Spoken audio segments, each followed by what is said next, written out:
Hey everyone, TCG Necromancer here, and today I'm going to be showing you how to create 3D MetaZoo cards.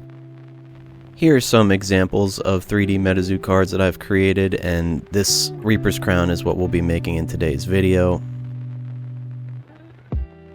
Next we have a Walmart promo of Dragon of Okanto Falls, where you'll see I elevated the Walmart logo as well as the fireball he's breathing, his head, arms, and wing. Next is Bigfoot busting through the foliage. This one's a little rough. I didn't have my X-Acto knife and was using a box cutter, so definite room for improvement, but I elevated the head, hand, and foot. Next we have Awful, where I raised the background a little bit, the ground and the sunset, as well as the depth in Awful himself. Next we have Ghost of the Sloth's Furnaces. It's hard to see in this, but I did raise the smokestacks in the background as well as the ground he's standing on. His pants higher than his feet, and I got a little creative with the reverse hollows for the flames engulfing his head as well as the ones coming out of his mouth. Next we have Sentry Box Devil, where we have the depth and the distance in his arms, as well as his beak, eyes, and horns popping out the most.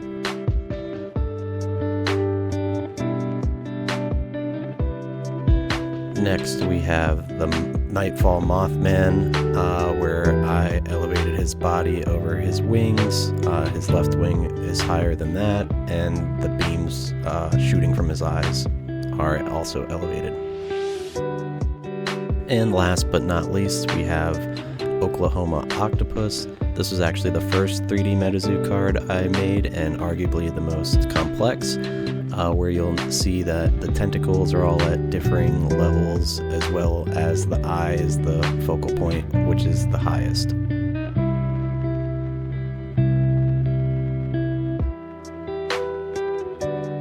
So let's get into how do you make your own 3D MetaZoo cards. Here's what you're gonna need. Scissors, the smaller the better for precision cuts. An X-Acto knife, preferably a sharp one, because you'll be using this quite a lot as you get into this hobby.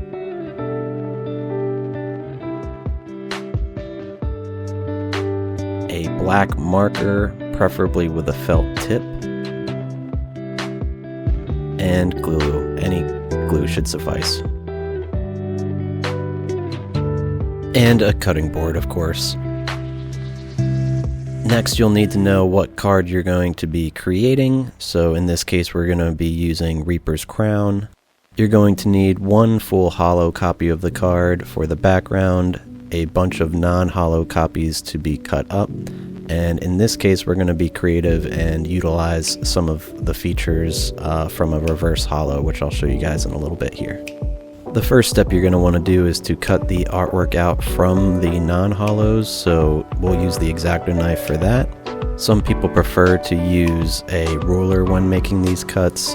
As you'll see later in the video that I kind of abandoned the ruler because I'm more comfortable without it. It just comes down to general preferences. Afterwards, you'll be left with what is called a spacer card. Do not discard these because they will be utilized in giving the card depth later during the assembly.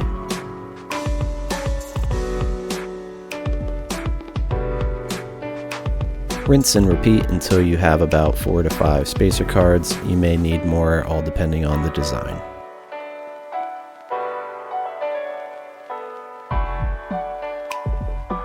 Next step is to cut out and isolate the design. In this case it's a crown, in other cases it would be a cryptid.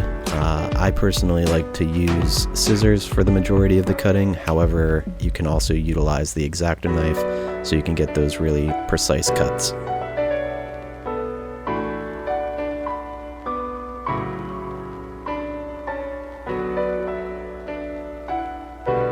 You should end up with something like this, and you're going to want to rinse and repeat and create at least 2 to 3 more.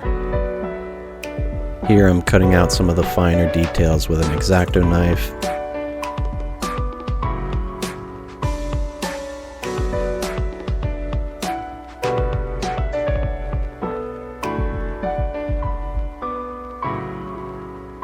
Part of the beauty of this hobby is determining your design, so as you make your cuts, you might want to consider how you can accomplish the target depth you're going for.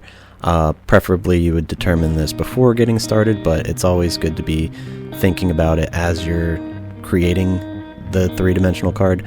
That said, what jumped out to me about the Reaper's Crown was the jewels on it. I wanted to see the most depth with the jewels really popping out.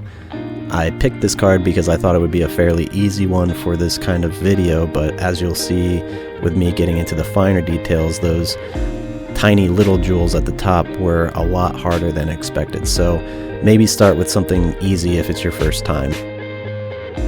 I wanted the jewels to have a sort of shimmer, kind of like the holographic background, so we're utilizing a reverse holo where the crown itself is in the holo foil. And I will cut out the jewels on the reverse holo to then assemble on top, which we'll see during the assembly phase.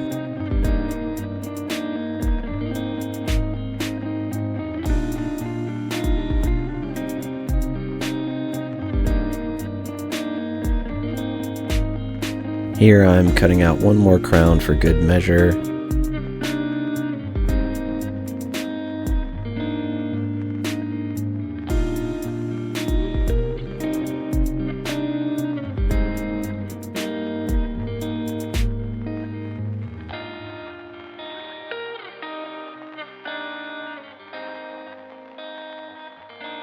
At this point I have my three crowns, and I'm going to determine which of them will sit on the top and be the most noticeable.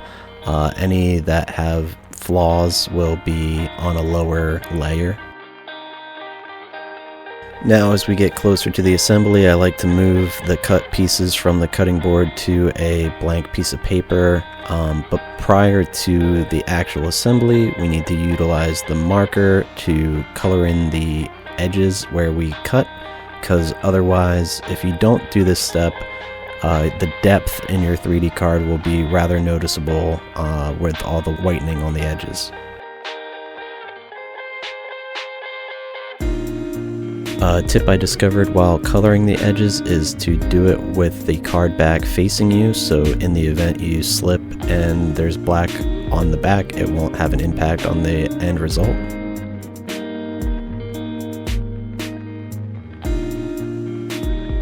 Also, tweezers for handling such small aspects of your design like these jewels would be useful, but in this case I'm just using my hands.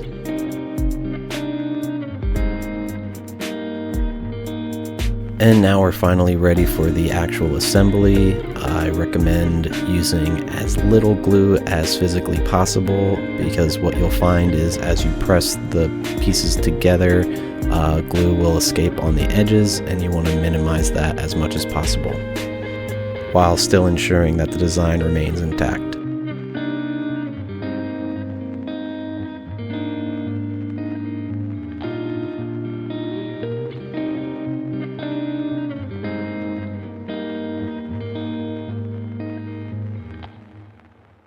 So here's an example of how much glue I use. I usually start with a small glob and just push it around and spread it as thin as I can.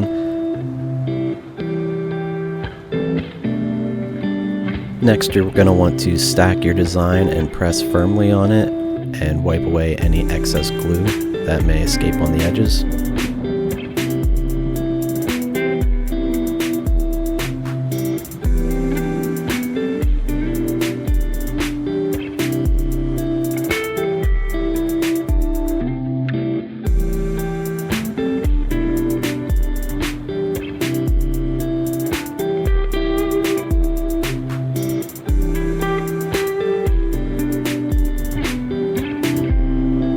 Next, I'm going to start assembling the jewels on the frontmost facing crown. I wanted the bottom jewels to have an additional layer as compared to the top smaller jewels, so you'll see me start with non-holographic jewels at the bottom row, and then on top of those I will put the jewels from the reverse holo. Another tip is to use a piece of previously cut card to remove any excess glue or to help fine-tune the placement of some of the aspects of your design. Here I determined I wasn't really happy with the smaller gems that I cut earlier, so I decided to cut up another reverse holo just for those smaller gems.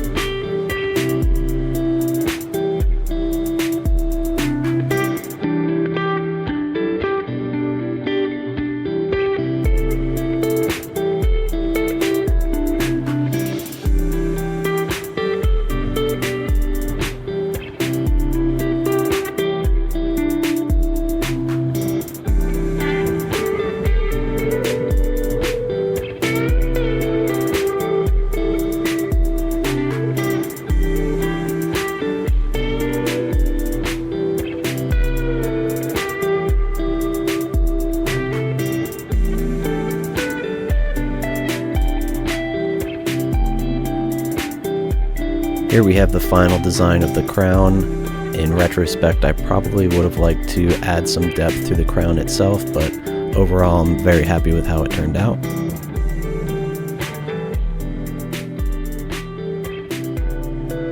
Next we glue the design to the holographic card that will act as a background. Now we need to assemble the spacer cards, but before we do, I would determine which of your spacer cards you would like to act as the frontmost facing card, the one that preferably is cut the best, and set that one aside. And for the rest, we will be coloring in the edges with black marker, as well as the interior edges where we cut the card. It's important to do this so you get the desired effect. Now we need to glue the spacer cards together. Again, you'll see that I like to use as little glue as possible. Touch up the interior with black marker as needed, especially the areas where glue might be escaping. Don't forget to do the black marker on the interior of the frontmost facing spacer card, and then glue that one on top. Here I wasn't happy with the target depth, so I added an additional spacer card to the back. The last step is to glue the spacer cards to the holographic card that is acting as the background. Next, you'll need to allow for some time to pass for the glue to dry. During this process, I like to stack heavy books on top of the card face down so that all the assembled cards become flush. With everything assembled, you now have a three-dimensional MetaZoo card. If you like this kind of content and would like to see more of it, please consider subscribing to the channel, dropping a comment and/or a like, and let me know what cards you would want to see created as a three-dimensional MetaZoo card. Before I go, I'll also show you guys how I like to store these cards. First, I like to put the assembled three-dimensional card in a penny sleeve.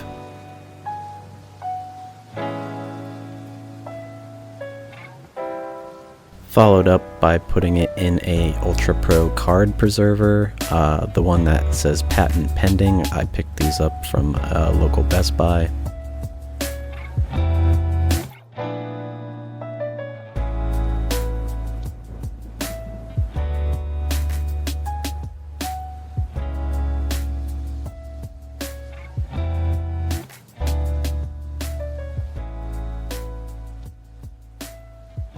And there you have it. That's my process for creating 3D MetaZoo cards and displaying them. I hope you enjoyed, and see you guys on the next video.